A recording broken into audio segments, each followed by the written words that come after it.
Have you ever seen those viral videos where someone throws boiling water into freezing air and it instantly turns into snow?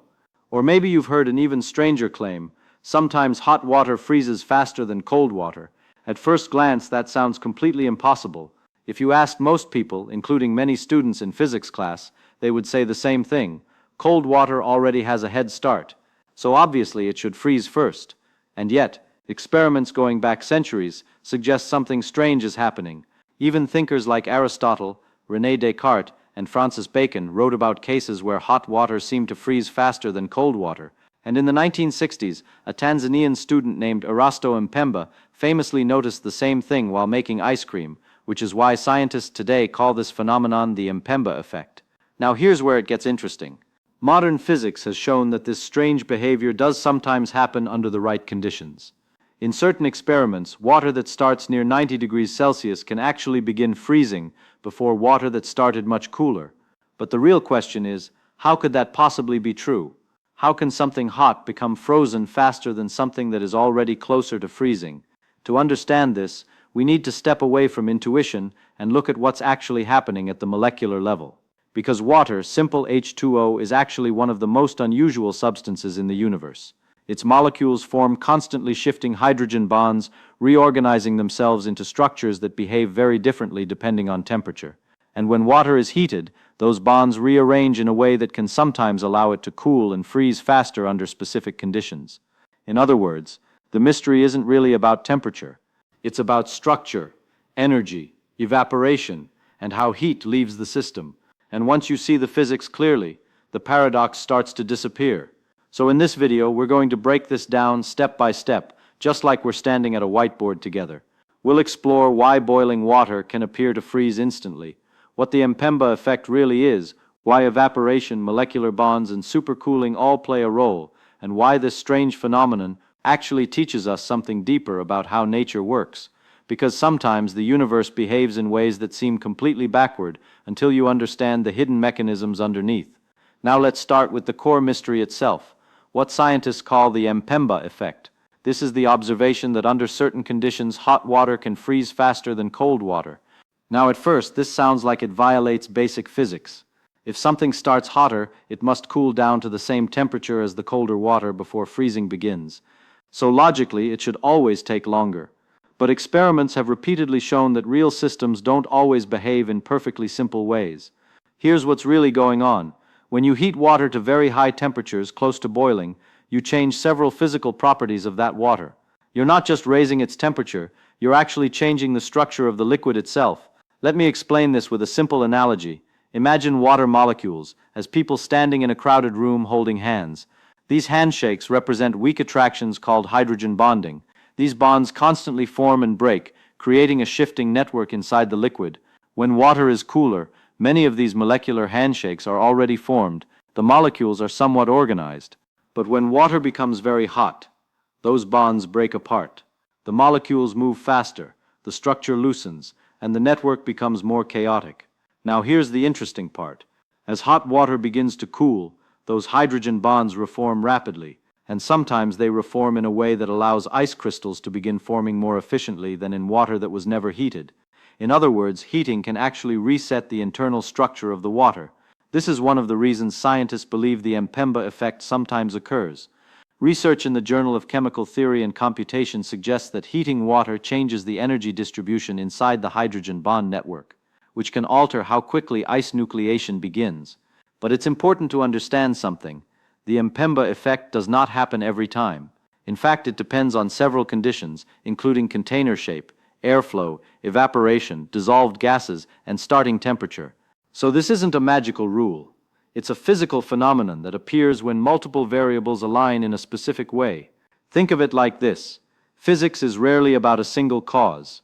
Most real-world outcomes come from several mechanisms working together, and the Mpemba effect is a perfect example of that. But this molecular restructuring is only one part of the story, because the next mechanism is even more powerful, and it happens right in front of your eyes. Hot water actually loses heat faster than cold water. And once you understand why that happens, the freezing paradox becomes even clearer. Now let's take the next piece of the puzzle. One of the biggest reasons hot water can sometimes freeze faster is surprisingly simple. Hot water can lose heat much faster than cold water. Now that might sound obvious, but the physics behind it is deeper than it first appears. Here's what's really going on. When something is very hot, the temperature difference between it and the surrounding air becomes much larger, and in physics, the rate of heat loss is strongly driven by that temperature difference. This idea comes from a basic principle called Newton's law of cooling. The law essentially says that the greater the difference between an object's temperature and its environment, the faster heat leaves the object. Let me explain this with a simple analogy. Imagine 2 cups of water placed in a freezer that is 20 degrees Celsius. One cup starts at 20 degrees Celsius, the other starts at 90 degrees Celsius. The hotter water has a much larger temperature gap between itself and the freezing air. Because of that difference, energy escapes much more aggressively at the beginning. Heat transfers through 3 main mechanisms: conduction, heat moving through the container; convection, movement of warmer and cooler fluid inside the water; evaporation, molecules escaping from the surface. Hot water accelerates all 3. Inside the container, convection currents become stronger, warmer water rises, cooler water sinks, and this circulation helps move heat toward the surface where it can escape. So instead of cooling slowly and evenly, hot water often cools in very active circulation patterns that move energy out faster. Research in the American Chemical Society has shown that strong convection currents play a major role in the cooling dynamics of heated liquids. In other words, hot water isn't just hotter, it's more dynamically losing heat. But there's another factor that might be even more important, and it's something you can actually see. When hot water is exposed to cold air, part of the water literally disappears into the air as vapor. That process, evaporation, removes energy extremely efficiently, and that means something critical happens. There's suddenly less water left to freeze. So the system has less mass, less heat energy, and a much faster path toward freezing. We'll dive deeper into this next, because evaporation is one of the most powerful hidden drivers of this phenomenon. But before we do, if this explanation is helping you see everyday physics in a new way, consider subscribing to the channel. I post videos that break down complex scientific mysteries into ideas that actually make sense. Now we arrive at one of the most important pieces of this puzzle: evaporation. If you've ever watched those videos where someone throws boiling water into freezing air and it instantly turns into a cloud of snow, what you're seeing is not just freezing.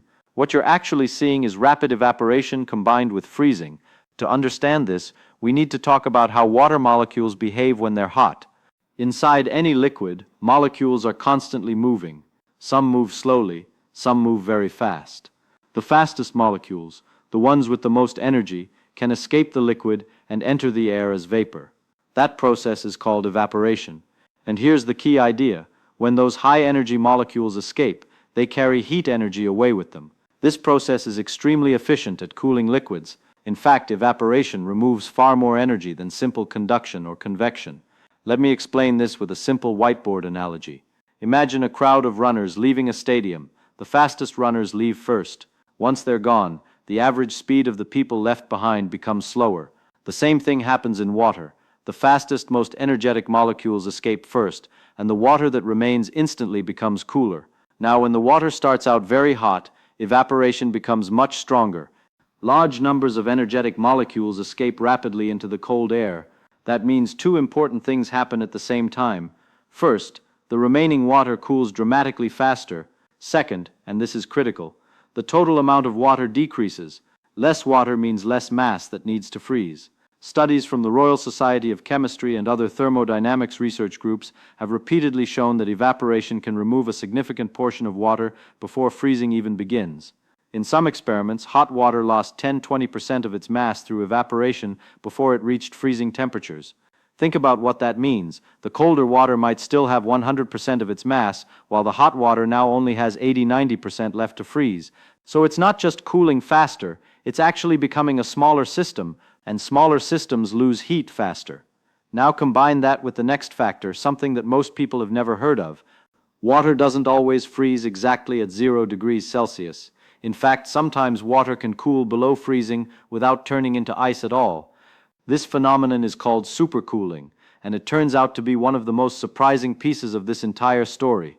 In the next section, we'll explore how supercooling can delay freezing in colder water, and why hot water sometimes avoids this delay altogether. Because once you understand supercooling, the freezing paradox becomes even clearer. And if this breakdown is helping you see everyday science differently, make sure to subscribe because curiosity like this is exactly how great discoveries begin.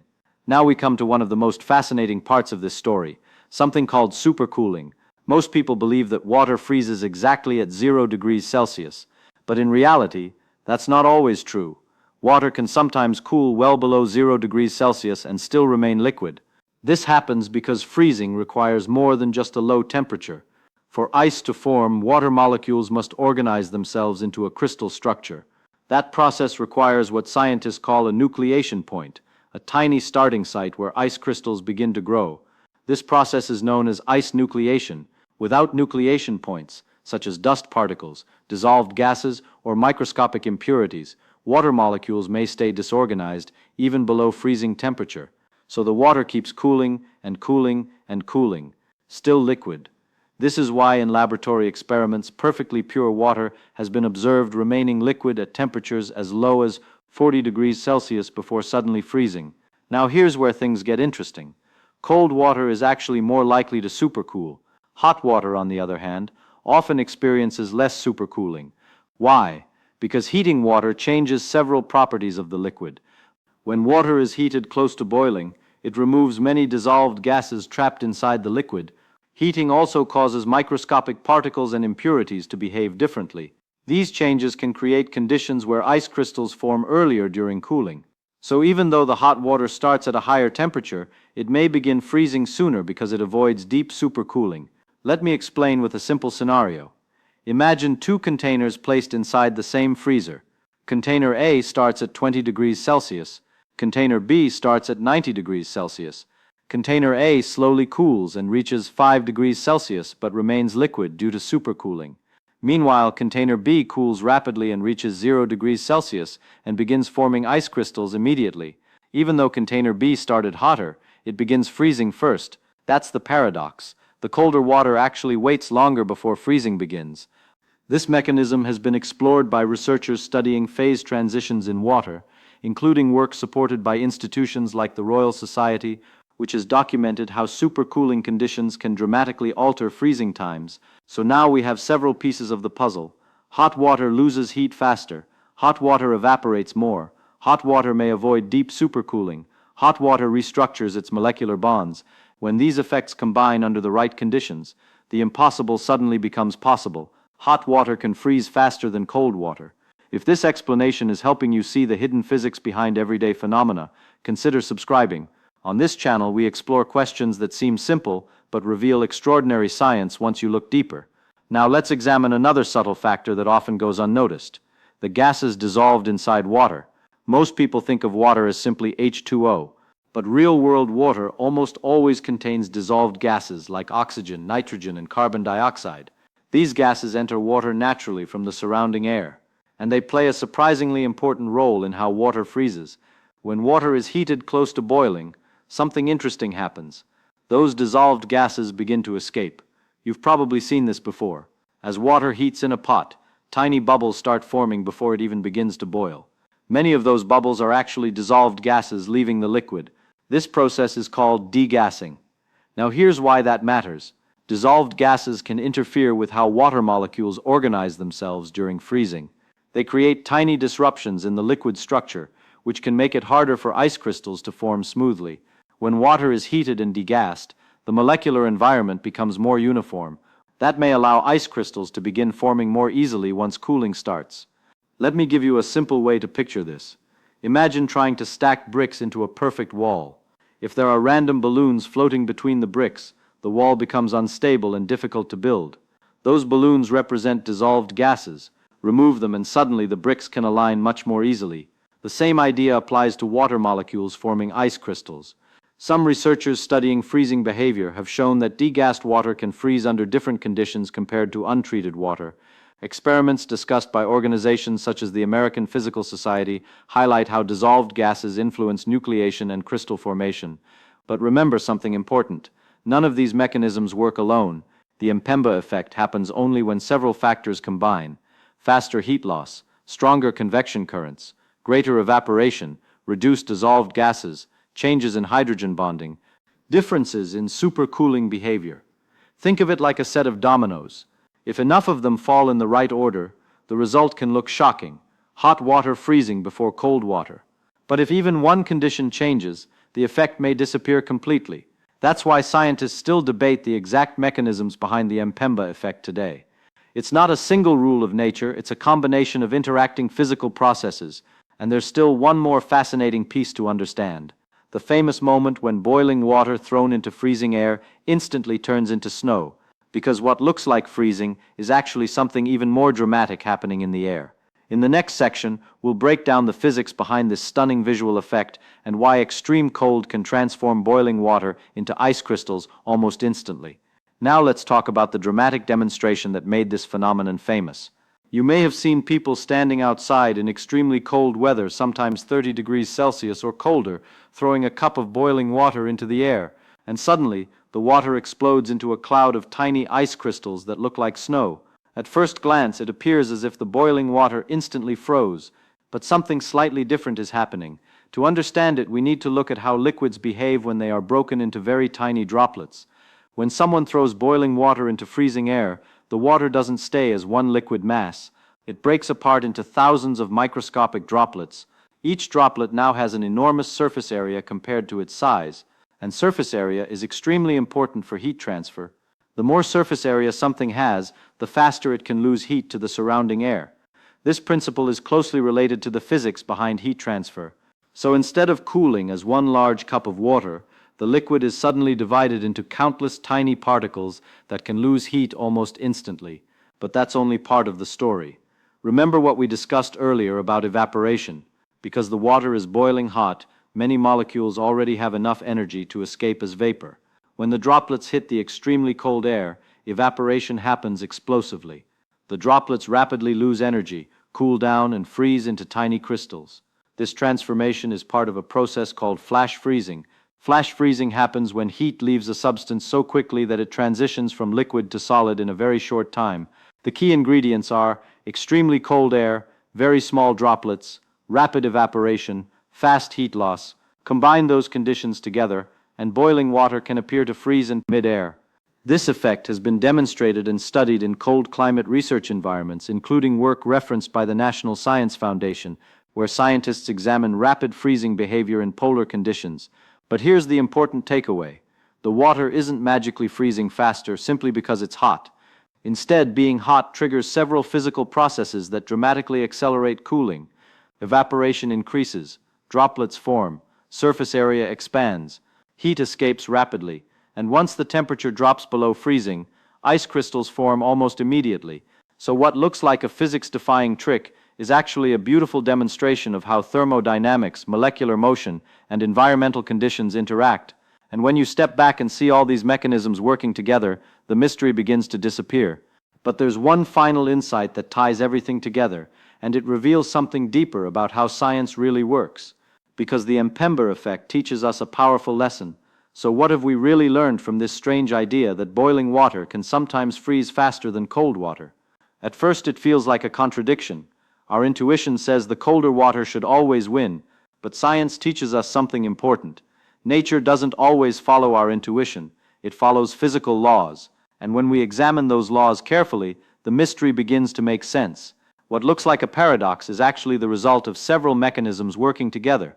First, we explored the phenomenon known as the Mpemba effect, the observation that hot water can sometimes freeze faster under certain conditions. Then we looked deeper.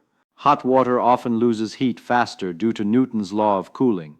A larger temperature difference between the water and the surrounding air accelerates the rate at which energy leaves the system. Next, we saw how evaporation removes both heat and mass from hot water. When energetic molecules escape into the air, they carry energy away, leaving the remaining liquid cooler and sometimes smaller in volume.